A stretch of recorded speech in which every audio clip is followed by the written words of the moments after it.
Hello aspirants. आज हम पढ़ेंगे ब्राह्मण, आरण्यक तथा उपनिषद।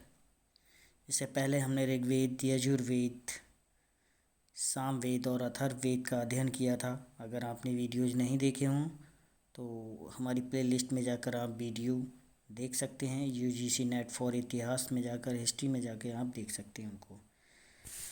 अभी हम डिस्कस करेंगे ब्राह्मण, आरण्यक तथा उपनिषद। तो संहिता के पश्चात ब्राह्मण, आरण्यक तथा उपनिषद का स्थान है। संहिता अर्थात चारों वेदों के लिए कहा गया है। इनसे उत्तर वैदिक कालीन समाज तथा संस्कृति के विषय में महत्वपूर्ण जानकारी प्राप्त होती है। ब्राह्मण, आरण्यक तथा उपनिषदों से उत्तर वैदिक कालीन अर्थात वैदिक जो काल है जिनमें वेदों की रचना हुई थी, उस काल के बाद का जो काल है वह उत्तर वैदिक कालीन समाज कहा जाता है। उसकी संस्कृति और उसके समाज के बारे में जानकारी अगर हमें प्राप्त करनी हो तो उपनिषदों का या आरण्यक या ब्राह्मण ग्रंथों का अध्ययन करके हम उसको प्राप्त कर सकते हैं। ब्राह्मण ग्रंथ वैदिक संहिताओं की व्याख्या के लिए गद्य में लिखे गए हैं। गाइस, किस में लिखे गए हैं? ये गद्य में लिखे गए हैं। प्रत्येक संहिता के लिए अलग अलग ब्राह्मण ग्रंथ लिखे गए हैं। ब्राह्मण में मिथक और दंत कथाएँ हैं।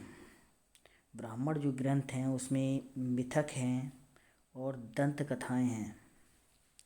कर्मकांड की व्याख्या है और परिभाषा स्वरूप वेदों पर की गई व्यापक टिप्पणियाँ हैं, टीकाएँ हैं। आरण्यक और उपनिषद प्रमुख तौर पर दार्शनिक ग्रंथ हैं। आपसे कहा जाए कि दार्शनिक ग्रंथ कौन से हैं, तो आरण्यक और उपनिषद प्रमुख तौर पर दार्शनिक ग्रंथ हैं। आरण्यक जो हैं वो कुल 7 हैं। 7 में कौन कौन से हैं देखिए। ऐत्रेय नंबर 1, सांख्यायन नंबर 2, तैत्रेय है, मैत्रायणी है नंबर 4 और माध्यान्दिन है नंबर 5, तवलकार है नंबर 6 और जैमिनी है नंबर 7। इन ग्रंथों को आरण्यक इसलिए कहा गया है क्योंकि इन्हें अरण्य अर्थात वन में पढ़ा जाता था। इन्हें 7 को आरण्यक कहा जाता है अर्थात इन्हें वन में पढ़ा जाता था, इसलिए इन्हें आरण्यक कहा जाता है। ऐत्रेय, सांख्यायन, तैत्रेय, मैत्रायणी, माध्यान्दिन, तवलकार और जैमिनी, ये 7 आरण्यक हैं। आगे बढ़ते हैं हम। और उपनिषद का शाब्दिक अर्थ है समीप बैठना। उपनिषद का शाब्दिक अर्थ क्या है? समीप बैठना अर्थात ब्रह्मा विद्या को प्राप्त करने के लिए गुरु के समीप बैठना। ब्रह्मा अर्थात विद्या के लिए कहा गया है। ब्रह्म अर्थात ज्ञान, विद्या अर्थात ज्ञान। इसको प्राप्त करने के लिए जब कोई भी गुरु के समीप बैठता है तो हम उसे उपनिषद कहते हैं। ब्रह्म विषयक होने के कारण इन्हें ब्रह्म विद्या भी कहा जाता है। अर्थात ब्रह्म विद्या, उपनिषदों का अध्ययन करने के बाद आप ये कह सकते हैं आपको कि आपने ब्रह्म विद्या का अध्ययन कर लिया है। चूँकि उपनिषद वैदिक साहित्य के अंतिम भाग हैं, इसलिए इन्हें वेदांत भी कहा जाता है। इम्पोर्टेंट क्वेश्चन है कि वेदांत किसे कहा जाता है, तो उपनिषदों को ही वेदांत कहा जाता है क्योंकि ये वैदिक साहित्य के अंतिम भाग हैं।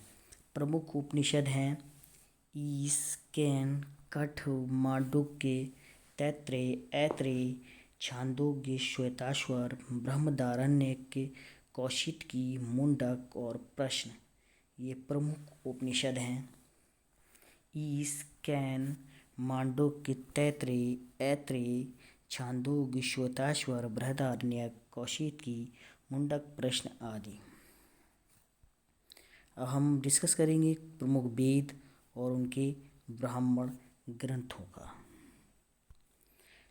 सबसे पहले ऋग्वेद का ब्राह्मण ग्रंथ है ऐत्रेय और कौशिकी ब्राह्मण।